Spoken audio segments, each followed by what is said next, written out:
आज हम बात कर रहे हैं मेरे ख्याल में पाकिस्तान के जो सूरत हाल है, मुआशी सूरत हाल ख़ास तौर पे पाकिस्तान की किसी से ढकी छुपी नहीं है। और मुझे इसका आज अगर मैं इसको देखूं कि मैं इस सूरत हाल को देख के सब कोई परेशान है, पूरा पाकिस्तान परेशान है, लेकिन ख़ास तौर पे मुझ जैसे लोग, आप जैसे लोग जो थोड़ा बहुत भी सोचते हैं कि जी हो क्या रहा है, वो परेशान है। और इस परेशानी के आलम में हम देखते हैं कि इधर उधर क्या हो रहा है, दुनिया में क्या हो रहा है।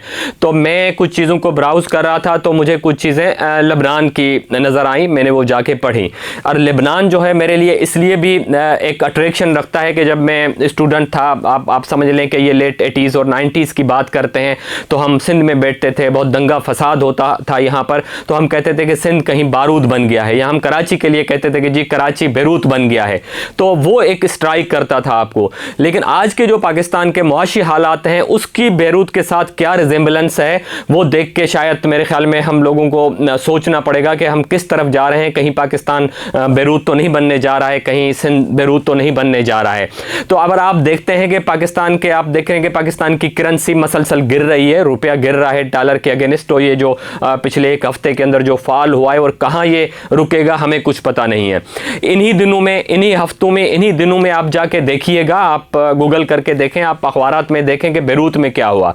बेरूत का जो पाउंड है उसकी डॉलर के अगेंस्ट 1500 की कीमत थी, सरकारी कीमत 1500 की थी। जो करेंसी बेरूत की करेंसी है उसकी, लेबनान की जो करेंसी है पाउंड कहलाती है, उसकी $1 के अगेंस्ट 1500 की थी। वहाँ पे यही था कि वो IMF के साथ नेगोशिएट कर रहे हैं, कोई $3 बिलियन का जो है कर्जा नेगोशिएट करते हैं। उन पे भी ये प्रेशर था कि आप अपनी करेंसी को मार्केट के लेवल पे ले आएँ, और लेबनान की हुकूमत ने ये फैसला किया कि हम इसको करेंसी को डीवैल्यू करते हैं। और आप हैरान रह जाएंगे कि उनको 92% डीवैल्यू करना पड़ा, और जो करेंसी थी 1500 रुपये का रेट था, उसको वो ऑफिशियली 15,000 तक ले गए। सो एक जो है डॉलर 15,000 लिबानी पाउंड के बराबर हो गया। यानी कि आप सोच सकते हैं क्या हुआ। लेकिन बात यहाँ नहीं रुकी, जो यहाँ भी बात हो रही है कि आपकी जो जिसको ब्लैक मार्केट कहा जाता है, एक्चुअल मार्केट जो है वो क्या है।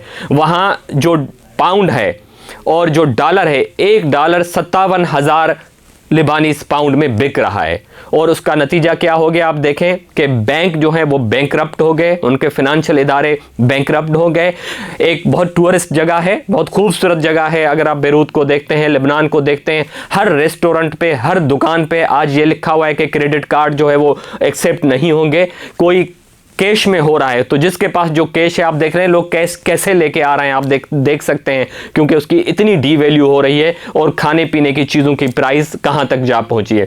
इसमें सबसे ज़्यादा जो दर्दनाक बात है, जिसको देख के आपको खौफ आने लगता है कि कहीं पाकिस्तान में भी ये सूरत हाल ना हो, वो ये है कि लोग अपने बच्चे लेके यतीम खानों में छोड़ के आ रहे हैं। वो लोग जिनके पास कल बैंकों में 50 लाख रुपए थे, आज उनके पास $1 नहीं है। वो लोग जो कल एक तरह से थोड़े बहुत खाते पीते लोग थे, अमीर लोग थे, डिवैल्यूएशन के उनके सारी चीजें वाइप आउट हो जाए। आप सिर्फ तस्वर करके देख लें कि जब आपके पास 1 लाख रुपए पड़ा है और आपकी करेंसी 92% वैल्यू हो जाए, तो आपके पास सिर्फ 8,000 रुपए बचते हैं। तो ये लोग अपने बच्चों को यतीम खानों में छोड़ के आ रहे हैं, लोगों के पास किराए के लिए पैसे नहीं है, एक फाइनेंशियल क्राइसिस। और ये तो हम बेरूत लेबनान की बात करते हैं, जो एक छोटा सा मुल्क है, एक छोटा सा मुल्क है, जिसको तो शायद कोई इमदाद के थ्रू भी कहीं उसको खिला पिला सकता है। तो आप तस्वर कर लें कि पाकिस्तान जैसा मुल्क, जिसमें पहले ही क्या सूरत हाल थी लोगों की, उसके जो फाइनेंशियल सूरत हाल होने जा रही है, अल्लाह न करे, लेकिन अगर वो लेबनान जैसी सूरत हाल हो जाती है, तो हमें देखें, इस वक्त ये बात है कि पाकिस्तान की जो अशराफिया है,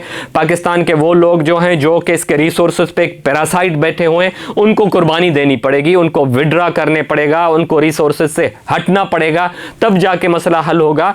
तो पाकिस्तान को अगर लेबनान नहीं बनने देना है, अगर बेरूत नहीं बनने देना है, उनसे बचाना है, तो आपके पास एक ही रास्ता है कि आप जो है एक कुर्बानी दें, आप उसमें से निकल आएँ, आप और आम लोगों को सज़ा मत दें, वरना यही होगा। और इसी तरह से जो आम लोग हैं उन पे भी बात करनी होगी। मुझे अंदाज़ा है कि आजकल क्या लोगों पे कदगने हैं, क्या रिस्ट्रिक्शन है, हमारी ये जो रियासत है वो किस तरह से सारे मामले को भी कवर अप करने की कोशिश कर रही है। लेकिन लोगों को बोलना पड़ेगा पुरअमन तरीके से, मुहज़्ज़ब तरीके से, एक स्ट्रांग डिमांड के तौर पे कि ये यहाँ के 90% या इवन जिनको कहा था कि 99% बल्कि 90% जो लोग हैं जो जिनके लिए आटा खरीद करना मुश्किल हो गया है, जिनके लिए बस का किराया देना मुश्किल हो गया है, जिनको बच्चों को अफोर्ड करना मुश्किल हो गया है, उनकी ज़िंदगी आसान करें, उनके लिए बर्डन ना बने। ये बर्डन आप खुद उठाएं, टैक्स आप अपने ऊपर लगाएं। ये आप जो अपने पैसे जो रिसोर्सेज लेते हैं, क्यों आप जितने भी सरकारी अफसरान हैं 20 ग्रेड के, 19 ग्रेड के,